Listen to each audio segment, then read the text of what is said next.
présenter? Oui, je m'appelle Samba Gatigo, je suis originaire du Sénégal oriental, précisément de Kidira.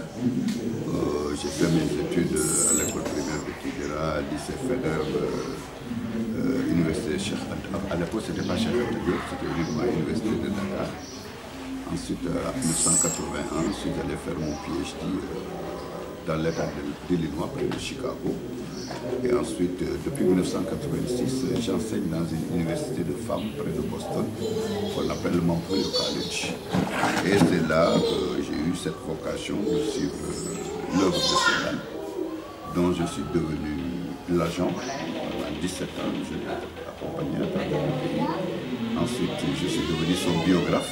Quelques mois après son décès, j'ai publié sa première bibliographie qui s'intitule Ousmane Sembène, une conscience africaine. Ensuite, en 2011, 4 ans donc après son décès, j'ai fait traduire cette œuvre-là en anglais sous le titre de Ousmane Sembène, The Making of an African Artist.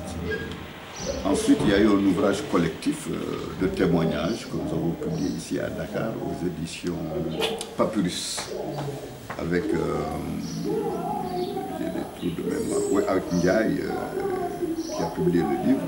Ensuite, l'idée est naturellement venue de faire le film. Pour les raisons que vous connaissez, il est beaucoup plus facile d'avoir accès cinéaste à travers la télévision, à travers le film, que d'avoir accès aux gens à travers la lecture. Il y a deux raisons, il me semble, ici en Afrique. D'abord, les coûts du livre sont très prohibitifs ici en Afrique. Les livres sont très très chers. Et je crois quelque part aussi, nous avons fait beaucoup d'évolutions, mais nous ne sommes pas une culture de l'isolement. Il me semble que la lecture, c'est une activité solitaire. Et en plus, il y a une autre réalité qui est encore beaucoup plus tangible. Il y a moins de la moitié de notre population qui sait lire et écrire. Donc naturellement, comme Sembène et ses congénères avaient constaté, j'ai constaté aussi que la meilleure façon d'aller au-delà du mythe Sembène, de la légende de Sembène, ce serait de faire un film sur Sembène, ma propre vision de Sembène. Qui est Sembène? Qu'est-ce que Sembène a contribué au développement de notre culture africaine, malgré ses propres infirmités personnelles en tant qu'être humain? Si aujourd'hui on devait écrire l'histoire de la culture africaine, quelle serait la part de Sembène? Voilà, tout simplement. J'ai raconté cette histoire d'abord pour montrer l'impact que Sembène a eu sur moi, et par ricochet, l'impact que la culture pouvait avoir. C'est vrai, nous sommes des êtres humains, nous sommes faits de chair et de sang. Mais on s'arrête de dire que Sembène Ousmane est mieux connu ailleurs, ici même au Sénégal. Qu'est-ce qu'il y a lieu de faire par nos gouvernants pour quand même inverser cette tendance? Écoutez, il y a des individus qui travaillent. Par exemple, Adja Maïnian, qui a ouvert ici cette structure. Moi, depuis le décès de Sembène en 2007, j'ai réalisé ce film qui est sorti aux États-Unis, au moins dans 12 salles, de New York à Los Angeles, l'Est. Je viens de rentrer de Londres, où le film a été montré 2 fois. Je viens de rentrer de Glasgow, où le film a été montré 2 fois. Je viens de rentrer d'Égypte.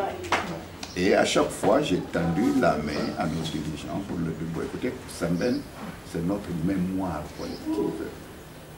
Sembène, c'est la voix du peuple. Mais jusqu'à présent, je n'ai jamais reçu de réponse. Et comme je me dis que c'est notre responsabilité collective, si les autres ne font rien, moi j'ai décidé de faire ma part. Ma part, c'est d'aller aux États-Unis, chercher des bourses, contacter des compétences et des activistes locaux, et puis essayer de travailler avec eux. Parce que je pense que si entre nous, malgré le manque d'intervention de l'État, si nous nous tendons la main et que nous regardons vers le même idéal, quelle que soit la faiblesse, on dit qu'on n'a pas les moyens, les moyens c'est dans la tête.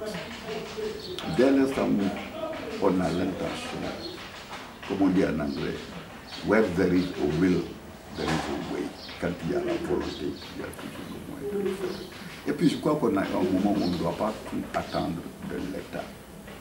Si nous, individus, nous pouvons faire quelque chose, individuellement ou collectivement, comme Ayamba est en train de ça, c'est une structure très respectable. Je crois que si dans chaque région du Sénégal, nous aurions une telle structure, ce serait formidable. Et je dois saisir l'occasion pour rendre hommage à ceux qui ont eu le courage de rester au pays et de travailler. C'est très facile de revenir de la diaspora, de prêcher. Comme le dit Samuel, le héroïsme au quotidien, il est là au Sénégal. Mais cela dit, nous pouvons servir d'appoint.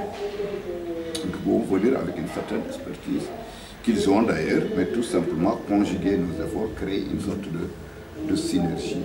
Bon, tu n'as pas tantôt parlé de l'État. Je ne suis pas en train d'exonérer l'État. Et je pense que c'est une erreur de penser que la culture vient après le développement. Il n'y a pas de développement sans culture. La culture est au début et à la fin de la culture. Mais il est très difficile de le faire comprendre à des gens qui sont victimes d'une certaine myopie intellectuelle, si tu veux. Parce qu'il est aussi très difficile. Si moi, mon parent vient de Kidira pour demander 1 kilo de riz, et moi je viens demander une pellicule, la logique requiert tout de suite qu'on donne à la personne le kilo de riz. Je comprends bien très bien cela. Mais là aussi, la culture, c'est ce qui va nous sauver de la disparition dans ce monde. C'est notre seule forme de résistance. On a résisté à l'esclavage grâce à la culture. On a résisté à la colonisation grâce à la culture. Maintenant, c'est la phase la plus pernicieuse et la plus dangereuse parce que l'ennemi est devenu invisible. Ou plutôt, l'ennemi est désormais juste dans nos chambres à coucher. Ce sont les écrans de télévision.